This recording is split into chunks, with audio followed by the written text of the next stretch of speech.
Hey, and welcome everyone. Thank you so much for being on today. I'm so excited for night two of the 7 Steps to Ultimate Self-Love book review series. Tonight, I'm excited to have on two amazing brothers, Jay Harris and Jakes Abel. Tonight is going to be really good because I know both of these guys and they're both very, very intelligent. So I'm looking forward to their thoughts very strategically on what they felt the book was about. And for many of you who are still questioning whether or not this book is going to help you or whether or not you need this book in your life, I promise you it is stuff that I deal with clients every single day. So not to delay it at all, I'm going to go ahead and bring in Mr. Jay Harris, who is amazing. What's up, brother? How you doing today? Hey, how's it going? I'm doing well. How are you? I'm doing great, man. Thank you so much for being on today. How you feeling? How was your day so far? Today was a jam-packed day. As you know, anxiety is high across the nation, and it Woo. does that, and that includes here with myself as well. So anticipating getting some things done, but I'm excited. This is the highlight of my day. So thank you for having me. Well, I appreciate it. It's definitely mine as well. I'm glad to have you on and glad to reconnect with you again since our time on the heart. Let's dive in. You got a chance to look at one of our chapters. What chapter were you given? So I was given the chapter. I got your forward. I got your introduction. But we went through the first three steps, as it pertains to self-love. So we had acceptance. I had what else do we have here? I had acceptance, which is a big piece for me. So a few notes that I definitely wanted to make. I can say right off the bat before we even get all the way into it. Anybody that reads the book, get ready to peel back the layers. There won't be any hiding behind any mask with this book, and I can say that after reading just this chapter along, after reading it, anybody that leaves that is not changed simply had no desire or inkling of changing, because I think if you even just come to the book just to read it, you already have some type of anticipation in terms of what you can learn. So you're gonna leave with some different thought processes. But yeah, so I got the first three steps in terms of self-love, and I'll be honest with you, you got me on a few things. You got me on a few things. You got me on a few things. Oh man. So tell me what stood out most to you in that chapter because acceptance is one of those things that's hard for a lot of people. As I made mentions that acceptance is the beginning of creation of anything. Like anything that is created has to be accepted first. So what really stood out to you in that space about that thought? Gotcha. So and I'll kind of start, from the top with acceptance. Sure.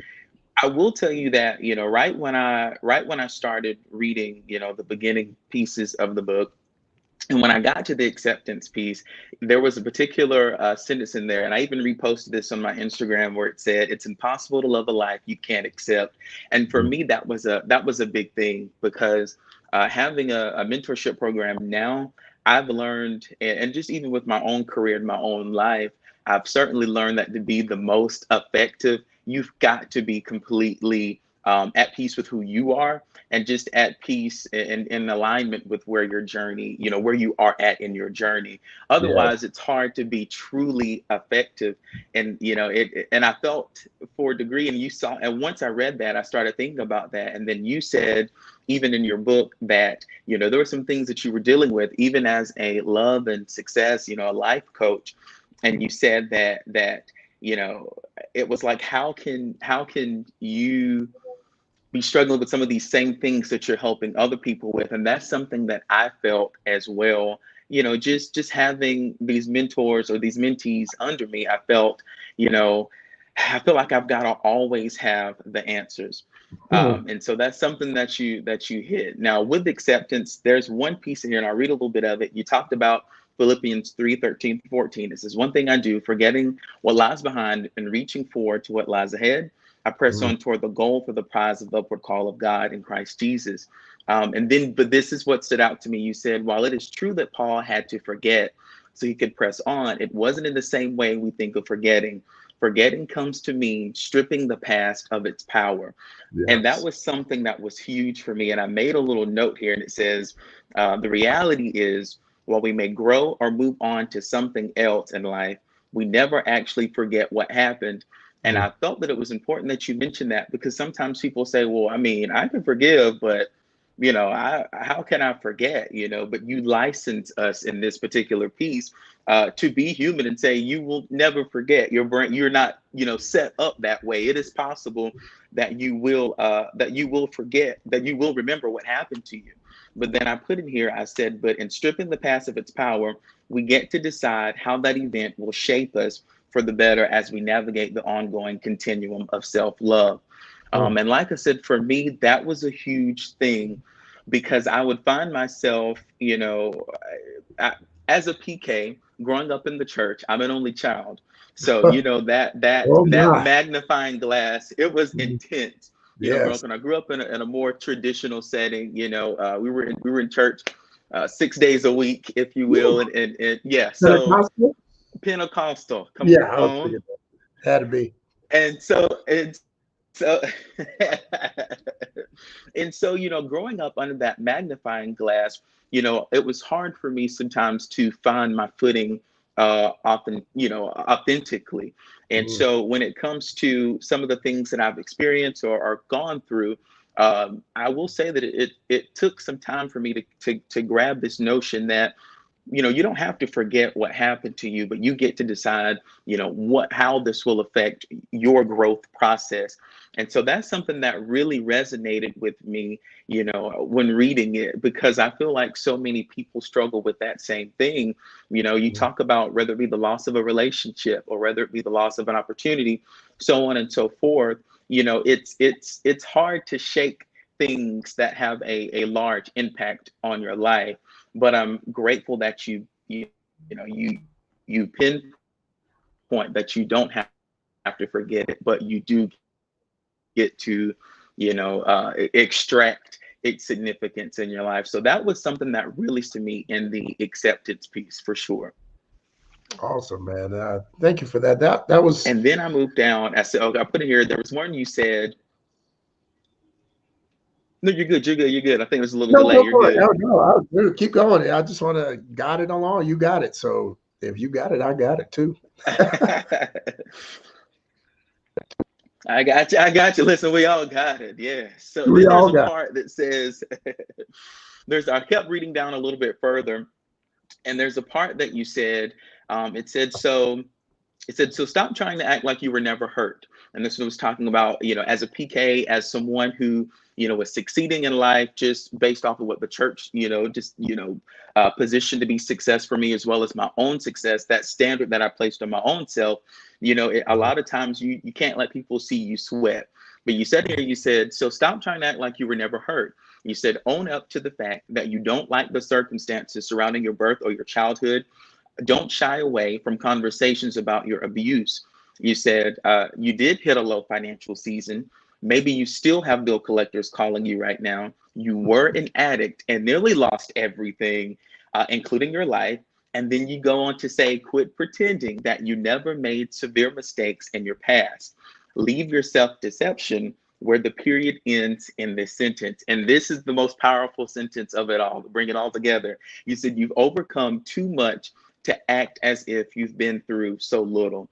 That Mm. was that was super huge to me. And this is where I made that note in terms of being, in terms of being a PK and the things that come with that. I put as a PK, as an only child and someone who lived under the microscope of the church's expectations, as well as the expectations put on me for my own success. I loathed in my wins and took great pride in saying I always win, but I didn't know how to responsibly handle when I didn't win.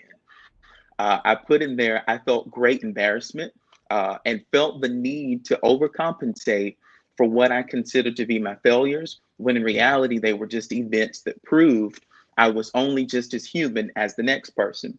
And I also put in there that, and when that clicked for me, it changed my life and the rate at which I found myself reaching my new heights, because I began using my mistakes as building blocks and sharing them with the world. And so just to kind of delve into that a little bit, as I was telling you, growing up in the church or growing up under that specific microscope, I didn't know how to handle failure, or I didn't, or what one would call failure.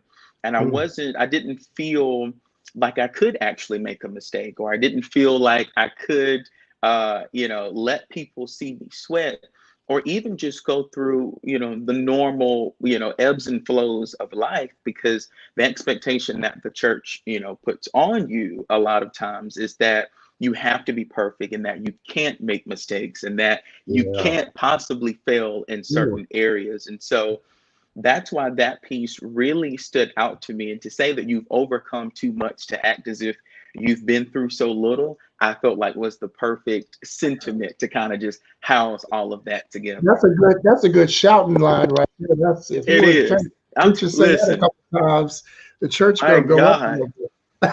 to my God on green earth. I'm trying to tell you that was a good one. Okay. That was definitely a church line that came out of me right there. I definitely It was. heard the preacher come out of me when I wrote that one. Yeah, when I read that one back. Yeah. Um, I get it, and I Yeah, thank for you for sharing sure. that, because there are a lot of people out there who are dealing with church hurt, or are dealing with what they classify as church hurt, but definitely it feels that way.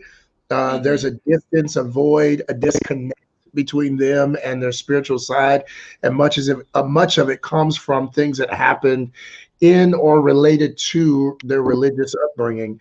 And so I'm glad that you said that, because a lot of people don't own up to that. Yeah, They just yeah. say, well, I'm just not a church person anymore, or I'm spiritual, or whatever that is, instead of just dealing with it head on. Well, this is why I feel the way I feel. It was not because of the church. It was because my mama in the church did this, or the pastor in the church said this, or Right, it was right, the whole church. It was the events of this. But it's easy right. to generalize something and make it one thing versus the actual thing that it is, because normally it's more specific and heartfelt when we get down to it. So I'm glad that you actually said that. A lot of people out there need to hear that, and need to hear that it's okay to say what it actually was, not just gloss over that the church hurt me.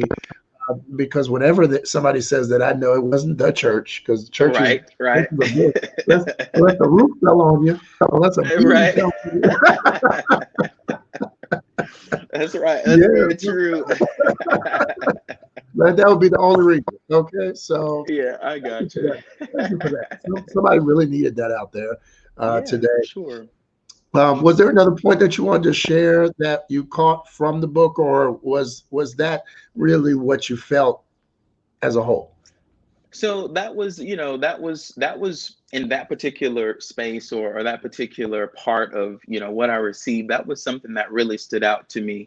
I mean, even moving forward though, where it says you put in there, you unlock the power of acceptance using three fundamental stages: assessment, attachment, and acceptance. Of course, as I was talking about.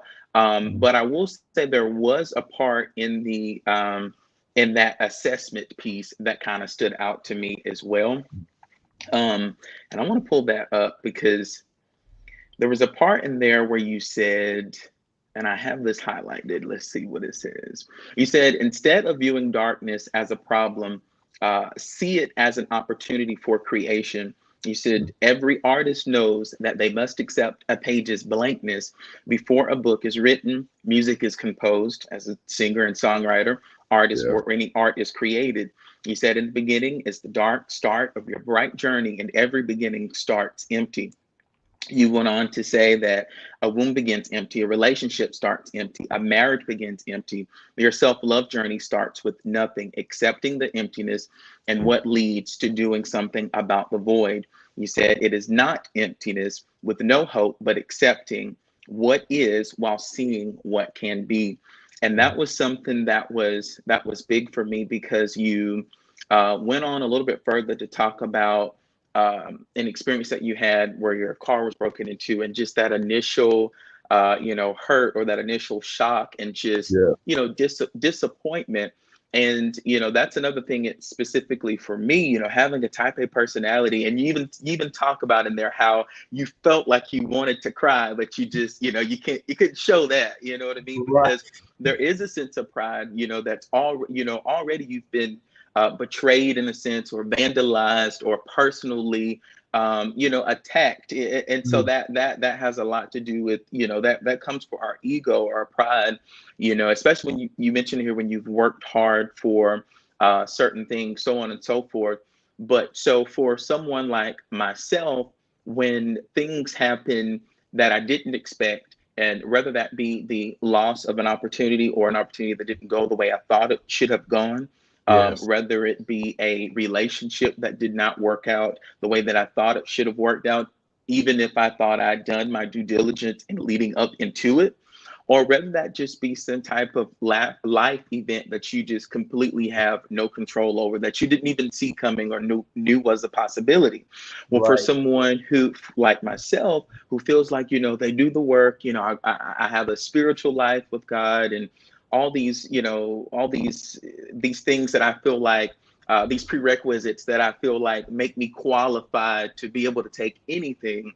A lot of Mm. times when you first hit those hindrances or those blockades in the road, you do feel the ultimate need to try to mask how you really feel, or and instead of accepting or what's going on, or taking time to assess the situation in itself. So I love the fact that you mentioned that in this book, because for someone like me, it gives me the license, or it gives me the, I feel like the allowance to be able to say, you can be strong, you can be all those great things, but end of the day, Yeah. something traumatic just happened to you.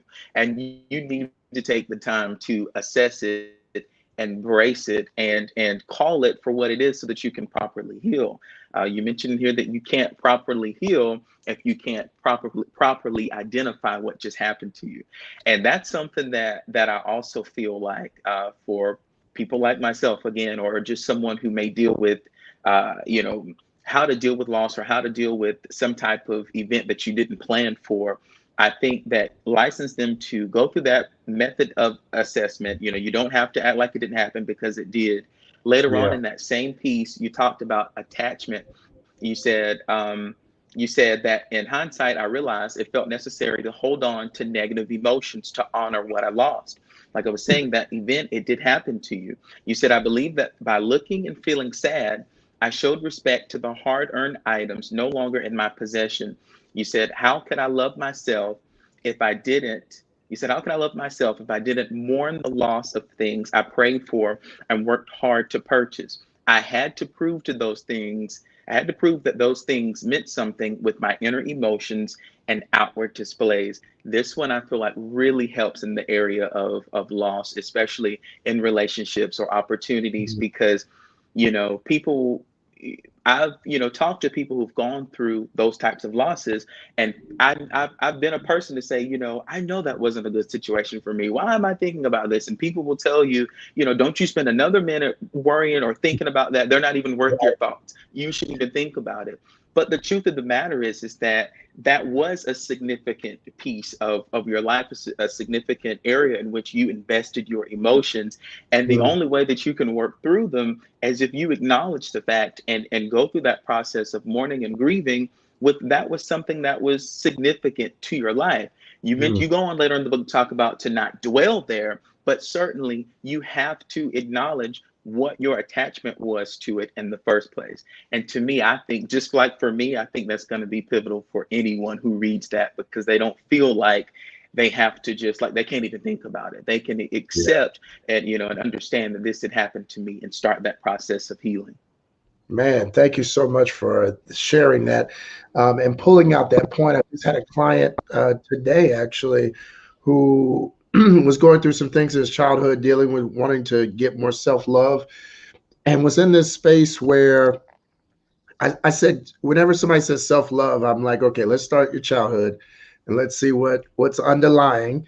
And lo and behold, there was this lack of vulnerability, this masking of things over it. And so dealing with it head on, calling it what it was, saying what it was and how it really felt, instead of masking and saying, oh, I'm giving honor to this or respect to this.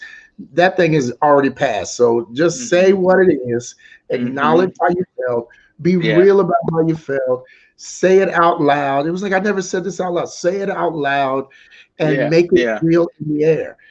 Then you can deal with it. Then you can move on to the next step. Then you can be nice about it. But say what it was, as bad as you felt about it, whatever that was. So acceptance to me, now, I think this is why chapter 1 is so important and why it took so long for me to write that chapter, because it literally is a place of creation. I felt like I needed to say it a certain way for people to catch that. If you don't start with this, if you don't start with acceptance, every other step is going to be thrown out the window. And a lot of people Absolutely. think they love themselves, but really have these buckets of sludge all in Yeah. their heart Yeah. Yeah. because of that. So Yeah. thank you That's so again true. for all of that, brother, Absolutely. and for sharing and coming on and giving your time, talent, energy today to this. Absolutely. I look forward to what's happening after this, and I definitely want you to, when I do the course, I got a course coming out, so when I do the course, I would love for you to be take a part in that, so you can tell everybody what that's like. Cool. Absolutely. I would be honored to be a part. I know that creating something of this magnitude and this effective, it's a labor of love. It's personal. You know what I mean? It's your baby. So I certainly don't take it lightly that you would have me be a part. So thank you. I can't wait. Thank you, brother. I appreciate it. Look, enjoy your night. We're praying for Thank you. great results tonight. Amen. Listen, he's Probably on not the tonight, throne. but He yet reigns. real soon. Real soon. Early morn. Early morning. All right. Take care. All right. Have a blessing, brother. See you All soon. right. Okay. You too. Take care. All right. Everybody, that was Jay Harris coming in to spend his time with us today. Thank you so much, Jay, for being a part. I look forward to what's happening in his life and all the great things he's got going on. But up next, I got the I was about to say something about be nice. The exceptional Jakes A. Bell coming on here. How you doing? Hello, hello, hello, hello.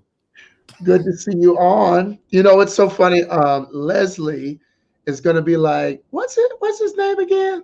Jakes. And whenever I say TD Jake, she's like, oh, yeah. That's it. That's how I have everybody understand how to say my name, is by saying Bishop T.D. Jakes. Just remember that. And everybody gets it after that point. Otherwise, it's Jacques, Jacques. I hear it all. So it's fine. Well, I'm just glad that you're on. People don't know we're in the same space. It's okay. If they jump on after this, they'll know, or they won't know. There you go.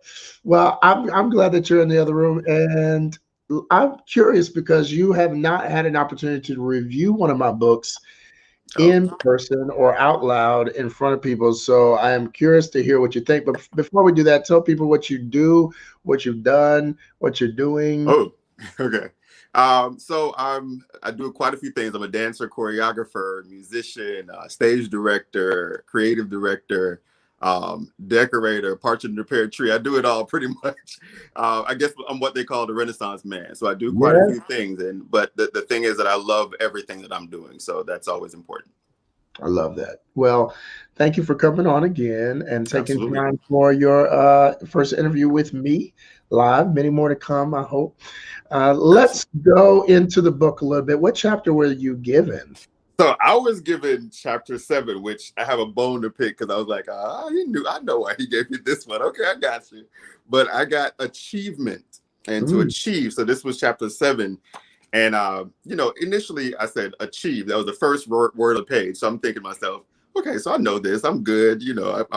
My fraternity is about achievement. I know all of this stuff. This is going to be real easy. I'm not going to really learn new things, but reinforce things that I already knew. Yes. And to my shock, because this is why I said, okay, this is why he said, do this chapter. This is why this chapter is for me. Because to my shock, I was like, after starting to read it, I'm like, wait a minute. Do I really understand what achievement is? So I started questioning my definition of achievement. And then obviously when you start questioning what achievement is, and then you start relating it to love, it's like, well, do I understand achievement as it relates to love and loving myself? And I think one of the biggest things that I took away from this is the idea that, hey, you might understand what you think achievement is for you in your everyday life, but do you understand how achievement is affecting you in love and how much you're loving yourself and how much even you're loving others? So, I think what made it so easy for me to see all of this, because, at first I'm just reading, I'm like, okay, this is cool. I get it. And I'll say this. I am the person who, for your listening audience right now, who's thinking, oh, self-help or love, something about love or helping other people. That's not for me. I get it. I'm good. It's for people who need this and people who don't quite, or going down in their lives, or just, and that's not true. Because I was that person who just felt like, I'm not going to learn things from it. I'm going to be reinforced.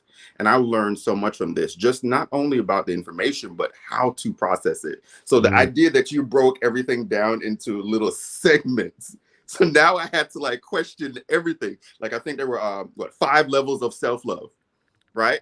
So I started off and I'm looking at the first level. Let me find that because I need to quote some of this stuff. Levels of self-love. Let's see. Oh, here's one. Okay. Got achievement means and levels of self-love. Here we go. The first level, fruitful self-love, right? And I'm like, okay, I start reading this and I'm thinking to myself, wait a minute, I'm just now getting through level 1 and I'm not sure I can answer yes to this. There are 4 more levels that I have to get to. So it made me question now, I'm thinking I'm fully aware of self-love and I love myself and all this stuff. And I'm on level 1 and it says, you take time to reflect purposefully on your actions, values, and beliefs. And I'm thinking, this is the first thing, I'm not even sure I'm doing that. So as I'm reading, I'm realizing I'm about to learn stuff from this.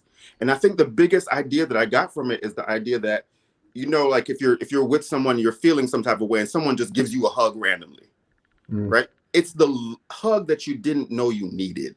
Yes. And that's what I got from this book. It's I didn't know that I needed to hear this. I didn't know that I needed to read this information because I thought I already knew it. And so here was this hug that at this point, in this pandemic, and this is something that everybody needs, is that hug, right? And so to feel like I was getting that hug that I never knew I needed was the biggest takeaway for me here. And, it's just the definitions here, what achievement means, saying that achievement means change. How in the world, for me, I never would have thought of changing as the achievement. I felt like I'm on a path. This is the path, and I'm going to try everything. I'm just going to keep chipping away until everything happens. And I never considered the idea of changing directions. And I might actually still get back to the same place. So those little things here for me. I'm going to read a little part that probably I'll say the most emotional part, because this, not everybody knows this, but you do, that it can be very difficult for me to start things. And if I don't see it being absolutely perfect, I won't show it. I won't put it out. I won't let anybody else see even the beginning stages of it. I'll just not do it at all. And this was probably one of the most emotional parts. And this is actually towards the end. It says, love is not something you have to earn, but you will have to fight for it. Be encouraged. The fight is fixed. If you just step into the ring, you'll win. That, again, was really emotional for me because I'm always thinking, hey, if it's not perfect, if it's not on the way, don't do it. I can't do it. Just wait till I can get it a little better. And then now listening to the idea that, no, I've already won. This fight is fixed. You know what I mean? If I'm supposed to win, it's in my favor. Everything is wanting me to be successful. Okay. It's me that's really holding back the idea that I might not succeed. And what's the name of this whole chapter? Achievement. So again, it comes all the way back full circle for me. It's just, I can't even explain how this is I'm speaking right now to every person who thinks they don't need this, because I was that guy. I was that person who thought I didn't need to read a book on self-love because I understand it. Okay, so for any listener, and also, well, spoiler alert, I'm able to see the full version of the book, so I get a free copy. So I was able to read and go back to little things about, starting, one of the steps that you put about just making sure you start small. That's what it was. Start small. That was a very pivotal point in there. And it said, if you just start small, you'll be fine. Just keep going. Just keep making those things. But for me, it's like I need to start and already have the full plan in front of my Yes. face. We're So taught yeah, we're taught that go big or go home. It's all absolutely. in or nothing. And there is this misconception that if you have little, you can't do anything versus the people that have everything to do everything with. And Absolutely. I'm reminded of that story. I didn't put it in the book, but I'm reminded of that story with the little boy with the little lunch who had the fishes and loaves, and he had this small lunch, and they were able to feed the multitude. And I think about that. The little that he had was still a lot in the right hands. The Hmm. right people that were distributing it spread, and it was able to go to the masses. So I mean, that's a big piece for me too, is really that even with a lot of the things I'm doing now and working on now, it's like being able to see that the little makes sense. If you put all into the little, you'll get back the big return. Absolutely. It was a big concept for me because I never looked at it that way, that I could just do the little thing and put everything into that small thing, and at least I would have started. Mm, And it's a lot of times for a lot of people, I think a lot of people can relate to this, it's just not starting. You're processing, you're thinking, you're going through it in your head over and over, and you end up just not starting, not thinking you can make it to the end, but you could have made it to that beginning, and that mm, beginning would have taken you to the end. And so, I mean, that was just a huge thing for me, because as you know more than most, that I will have so many things on my mind that I'm willing to do, and I know I can do, but I might not start it because maybe I'm just simply, like you said, not willing to start small. mm. And one of the other things I want to talk about with the book is, and I don't even know. Oh my gosh, now I'm trying to remember his name. Aaron. Aaron, I think, is the name. And I don't even know if Aaron is real. I don't know what it is. But hearing Aaron's story was allowing me to be able to create my own story. It's like I could see a parallel. So when Aaron is going through this thing, and it was graduation, I think was one of them, and Yeah. like I'm thinking about, wait, it's not about graduation for me, but it's about this, and I can see the parallel. So beyond how this book affected me, I just want to say kudos on your ability to affect a lot of different people. Even the person who thinks they don't need this, and the person who needs to be given it bit by bit, because like the breakdown of it, like you literally, basically this chapter says there's levels to this SHI. You know what I mean? It tells you that there's levels to this, and you're not going to necessarily be the winner of the entire thing. You're not going to be able to, you know, I guess, execute all of it, but there are levels to it. And if you take level one, then maybe you'll get to level two, and then maybe you'll get to level three, and get et cetera. So again, for that person who's thinking, this is self-love stuff. There's a whole section in Barnes and Noble about self-help. Like, I don't need that. I just need to think about it a little longer. Well, consider the idea that you're thinking about it in a way that's holding you back. And that sometimes you might get information that's allowing you to think about it in a different way. Mm. Thank you for that. Absolutely. Great insight. And we thank you, Mr. Renaissance Man, for you jumping out there and doing some more things. Absolutely. Hopefully, this chapter inspired you to do some great things with your life and start small, be willing to start small and watch it grow into something big. I do believe that snowballs turn into massive avalanches. So keep on All right doing your now. thing. Keep on doing your thing. And thank you for taking time to be on with me today. Absolutely. It's my pleasure. Mm. Bye, love.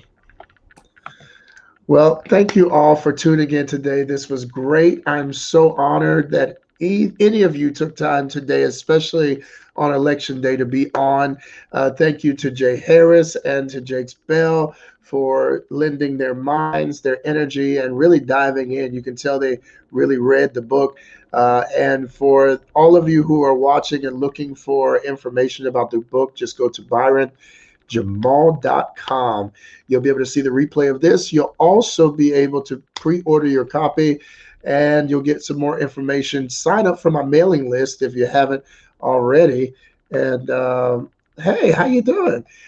Sign up for my mailing list if you haven't already, and you will be able to have specific access to discounts and to the new self-love course that is being attached to this and released on my birthday. I look forward to all of you staying connected and remembering that you are worth the love you seek. So seek higher love. Be blessed. Talk to you soon. Byron Jamal, out.